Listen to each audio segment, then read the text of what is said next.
Kody, we're going. Excellent. Thanks so much, Billy. The magic of podcast takes a little bit to set up, but once we get it going, it's nice. No, this is before I get going, and I don't want to just kiss ass to you. Okay. 2 years ago, I was in Hungary, and I texted you. I think you were still at West at this point. And I was on a vacation with my fiance, now fiance, and I remember texting you saying, "Great job on the podcast." I think you might have had Matt Anthony in at the time. Oh, this is two years ago. And you've gone a long way. Now we've got McKinnon, right, from Matt Anthony. But God love Ants. But you had him on. I said, "You're doing something special." And you know, before we get any further, I just want to say great job because you're doing something special here. I appreciate that, Kody. I really do. When we get compliments a lot of it when it comes to the studio, when it comes to the podcast, and every time I get a new one, it means just it's equal to every single one. So I appreciate that. Thank you very much. Yeah. I got to give it right back to you though, man. You're everywhere. I remember when we used to play hockey when we were younger. You were always that guy that you just cared about people. You were always that guy in the room to ask, "How are you?"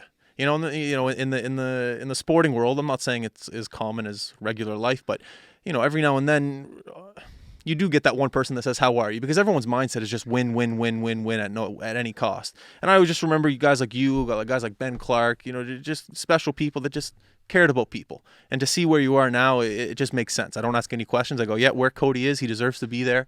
And yeah, man. I appreciate that. Well, no politics politics is all about people. And so you have to like people. You have to take an interest in people. And so I guess I'm glad to hear that you thought back in junior I had an interest in people, and here I am today. So how long did you know that this would be, I guess, your career path? Did you know at a young age, or did this come in your early 20s? No, it kind of came like late high school, I would say. So teens, okay. Yeah, teens.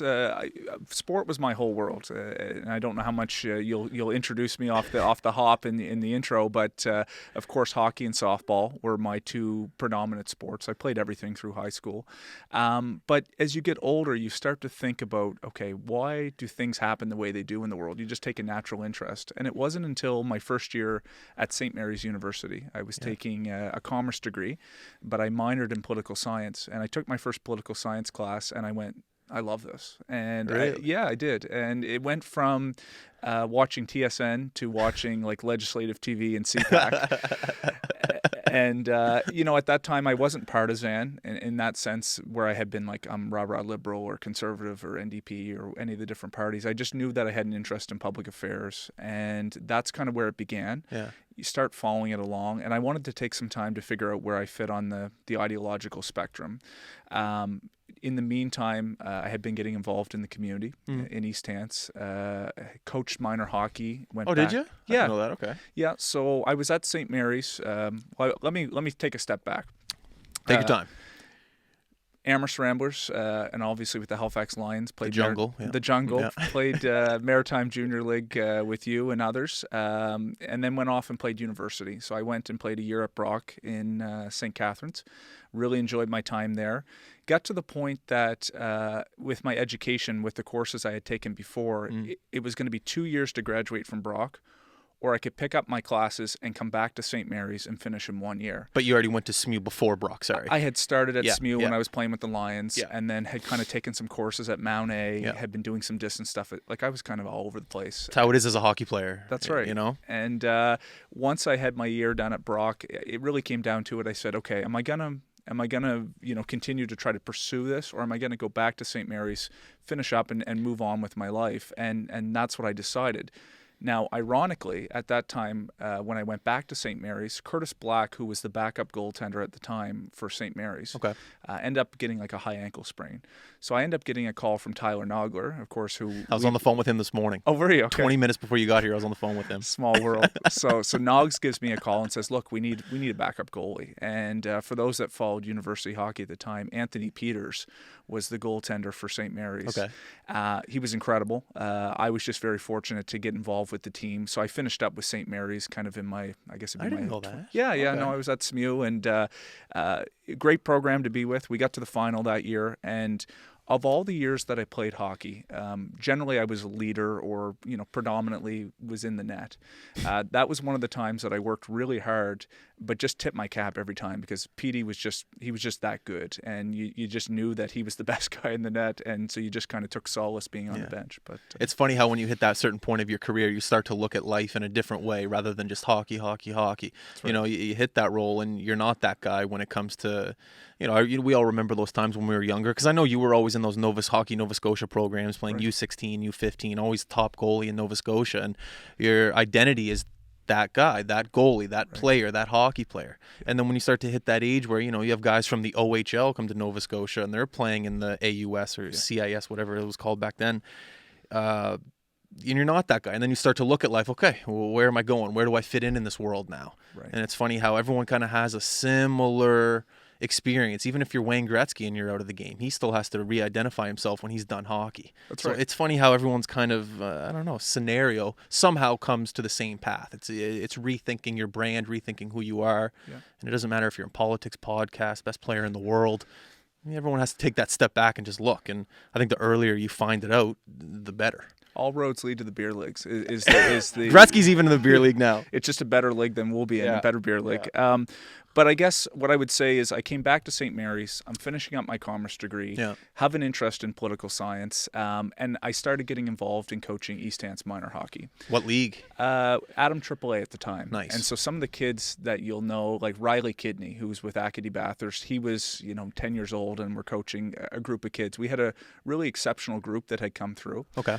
So of course I was charged with the goaltenders, but we had good kids, and that was my first.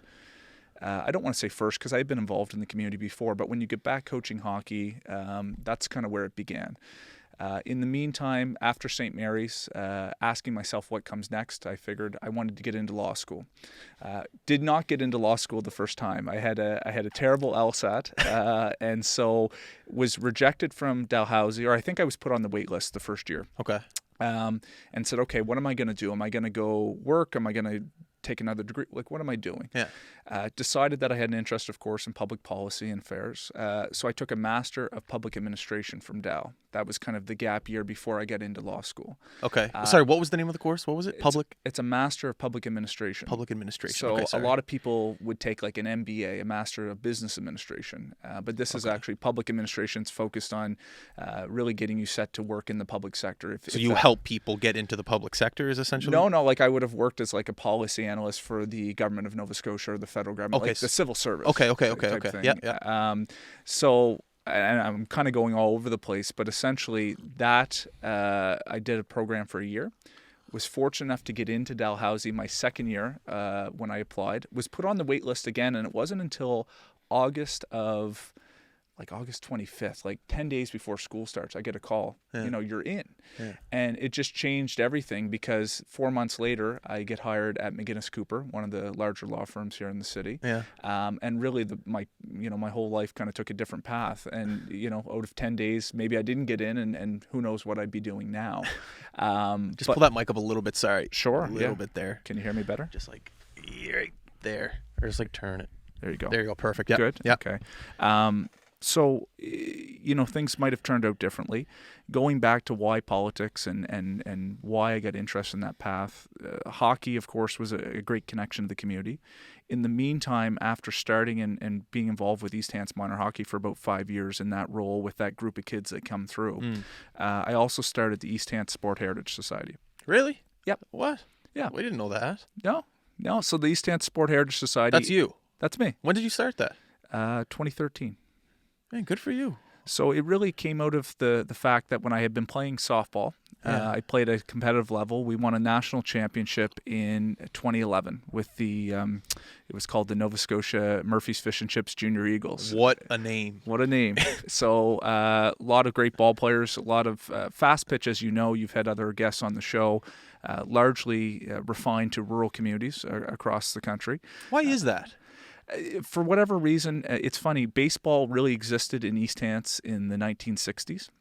for whatever reason, softball kind of took form, but really the cities and the urban areas played baseball, and the more rural communities played softball. Yeah. And when you look at kind of where the pockets of softball still exist in this province, it's Guysborough, it's Brookfield, it's East Hants, it's Windsor, it's smaller towns and rural areas. So we won a Canadian championship in 2011. We went to Truro because the team was kind of based in Colchester County. Okay. And they had basically a sport awards to celebrate local teams. And I remember thinking, why don't we have something like this in East Hants? Because we have a great sporting tradition, but we don't have any mechanism to celebrate not only contemporary athletes that are having success as a way to celebrate the community, but there's individuals that have put in a lifetime of work and dedication to serving and building community through sport that we need to recognize through a Hall of Fame. Since the 60s, like, come on. Well, that's even a long time. That's a lot longer of than people. that. Yeah, exactly. And so that's what the Hall of Fame became. It became this mechanism to celebrate sport and community. And so that was one nonprofit. Yeah. The second one was Tide Fest and the Come Home East Hants. You started the Tide Fest as well? Yeah. Dude, give yourself a... I didn't know that was you. Yeah. Man, congrats. Like, Well, I shouldn't say it wasn't me. I mean, I was spearheading it along with other individuals. Oh, man, every time I'm out at Dudes' place and there's people over, it's just, Tide Fest is coming up. It's all around the corner. Or they're going to have the thing this year. It's like there's always something to look forward to when it comes to the Tide Fest. Right. Yeah. Like, I remember we went and watched, like, the strongman competition. Yeah. Mine was blown away that I was just in East Hants watching some world-class athletes tow around some trucks. Like, it was unbelievable. The food, the people, the community. This was back when... maybe a year into it. And I think you invited us out. Maybe you got a hold of Dudes and you invited us out. And it was the first time ever there was strangers coming up to us saying, hey, love High Button Sports, love what you're doing. And that first time was ever at the Tide Fest. It was during the washer toss tournament when we were doing the video. Yeah. And I was just like, wow, this company is actually starting to work. There's people that are aware of us. And that was at the Tide Fest. Yeah. No, exactly. So for those listeners that might not know what the hell Tide Fest is, we never had a homecoming festival in the East Hants area.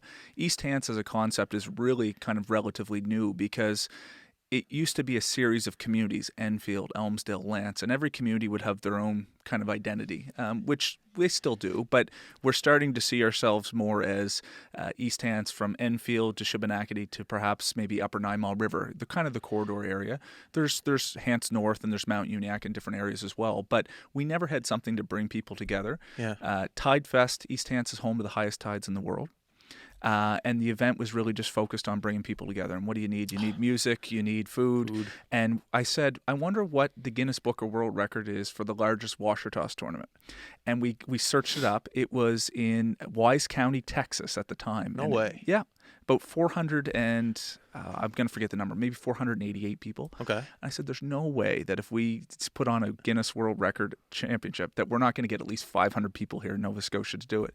Our final number, I think, was somewhere over 600 that we had, and it was a fun event. Well, did you get the Guinness World Book of Records? Did you get them to come out? So you can get them to come out. It's like $25,000. You got to fly them in And so we didn't do that, but you can verify it through video, and we sent all the documentation over to the UK. And no way. Yeah. So we've actually, like, if it's, I don't know if they still do Guinness Book of World Records, like an actual physical book. Yeah, I remember them. But if they did, or if they do, we're in it for that record. That's sick. Yeah. I remember walking in there into the huge, the soccer dome. Hundreds of people, unbelievable. Yeah. No, it was incredible, and it was all about bringing people together and community. So we're taking a long way to answer the first question, but for those that are listening, how I got my interest and desire in politics was, for me, around community, which started around giving back, coaching minor hockey, around my nonprofit work in East Hants, and then of course when you take the law degree and you're working and you have a background in public administration. That kind of perfect storm of you care about legislative, process, you care about community, and at a certain point you ask yourself, why don't I put my hat in the ring, so to speak? And Scott Bryson was the member of Parliament in Kings Hants for 21 years. So he had been in since he was 30. He was elected in 1997, and he basically said he was not going to reoffer, and he resigned in February of 2019. Okay. At that time, I'm articling at McGinnis Cooper. So for those that don't know, articling is basically like kind of your, I don't want to call it a probationary period, but it's the time that you're before you're called to the bar and you're officially a lawyer. Okay. So at that point in February, Scott resigns. I had thought, well, maybe in a few years down the road, if Scott didn't reoffer, I could potentially put my name forward. All of a sudden now there's an opening, there's an opportunity. And I said to myself, am I going to regret not putting my name forward for this opportunity? And I came to the conclusion a couple of weeks later that I would, and the rest is history. You put your name out there, and I had to win a Liberal nomination, so to be able to actually be the Liberal candidate in the election. I won that in May of 2019. How do you win that? Do you need votes? So what happens is it's relatively easy to become a member of a political party. You just it's free. Like for the Liberal Party, you can just go and sign up and register and say I want to become a member. Yeah. For others, maybe there's a $5 or $10 fee per year. Okay. But basically, if you were a member of the Liberal Party and you lived in King's Hands, you had the ability to cast a vote, and I had to be in person. So there was 2 other candidates I was running against. It really came down to not only do you have to be, try to be a good persuasive candidate, you have to get your people to show up. Yeah. And so it came down to me getting people who would sign up to be a Liberal, who would say on the nomination day, I need you to show up and vote for me. And so on the day that it actually happened, there was about 1,700 members for the Liberal Party in King's Hands. Yeah. 600 showed up because you actually had to go to Windsor. 600 people showed up for you. For the overall vote. Wow. And I had about just over 400, so I won on about 66%. But it was hard because it was on a Saturday and it was within about a 2-hour period. People were busy; they have lives. So Saturday, yeah. Yeah, we had a lot of people sign up, and they said, "Well, geez, my kids are playing hockey, or whatever the case may be." Yeah. So it was a lot of work, a lot of phone calls, a lot of engagement. A lot of people that are Liberal, or they like the Prime Minister, they like Justin Trudeau. A lot of people that I'm not really that into politics. And I said, you don't have to be.